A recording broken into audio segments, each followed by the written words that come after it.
Welcome to the Parsha Perspective. Each week, we will delve deep in a weekly Torah portion to find a practical and insightful way to enhance your daily life.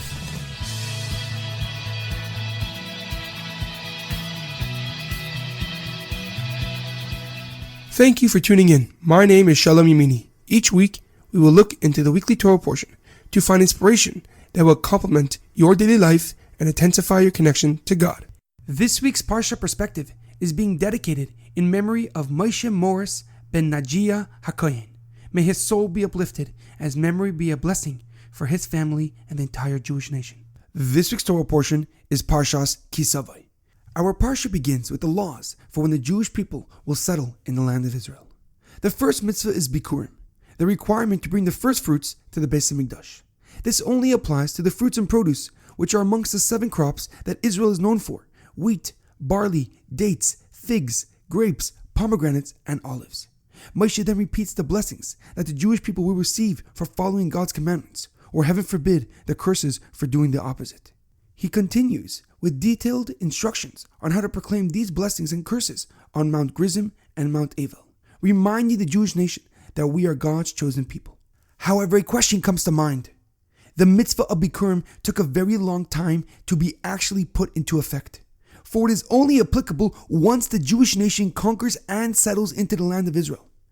But during that time, there are many other commandments that can be carried out. So why is the mitzvah of Bikurim the first commandment that the Jewish people are told to do when they inhabit the land of Israel? Furthermore, the prayer that is recited when the Bikurim is offered includes a story of the years that our forefather Yaakov Avinu spent working for his father-in-law, and their journey as a small family to the land of Egypt. What is the connection between the story of Yaakov Avinu's time spent by Lavan and his journey to Egypt to the mitzvah of Bikurim? The Mishnah in Bikurim chapter 3 details how the mitzvah of Bikurim was done in a grand and magnificent manner. It would start with just a small group of people and their fruit.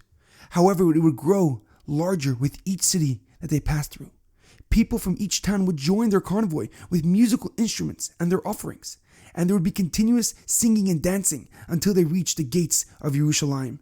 And with overflowing happiness and excitement, they would fulfill the mitzvah of Bikurim.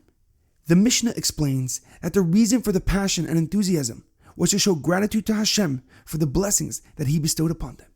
And this is the same reason why Moshe Rabbeinu singles out this mitzvah of Bikurim for when they enter the land, even though it will be quite some time before it can be fulfilled, because he's teaching the Jewish nation that they must be grateful for all the blessings that they have, because it's all from God alone.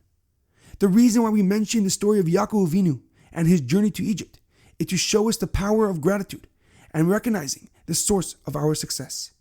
Yaakov Avinu came to Lavan as a poor person, but with the blessings of God, he left with a large family and a great deal of wealth. We also mention his journey to Egypt to remind us of Hashem's power, how he took a family of just 70 souls and turned them into a great and prosperous nation. It reminds us that he chose us to be his people, and for that we are eternally grateful. One of the many ways that we can show hakaras hatov, gratitude to Hashem for all the blessings that he bestowed upon us, is by saying Moida Ani in the morning, or making a bracha, a blessing, before we eat or drink. By doing this, we show God that we recognize that all the good that we have in our life is solely from him, and we express our hope that he will continue to bless us with revealed good and rebuild the third Beis Hamikdash, where we can finally, once again, fulfill the mitzvah of Bikurim.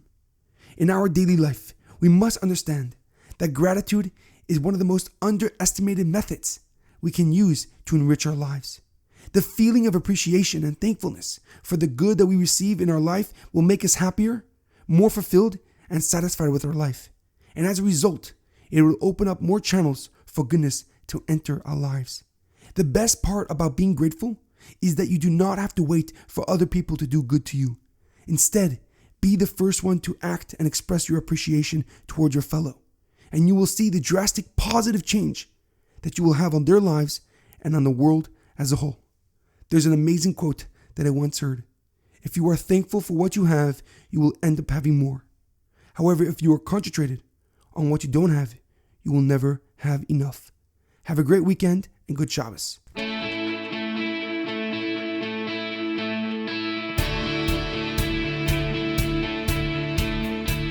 Thank you for tuning in to the Parsha Perspective. Check out our website, theparshaperspective.com. Send thoughts and comments to theparshaperspective@gmail.com. Till next time, thanks for listening.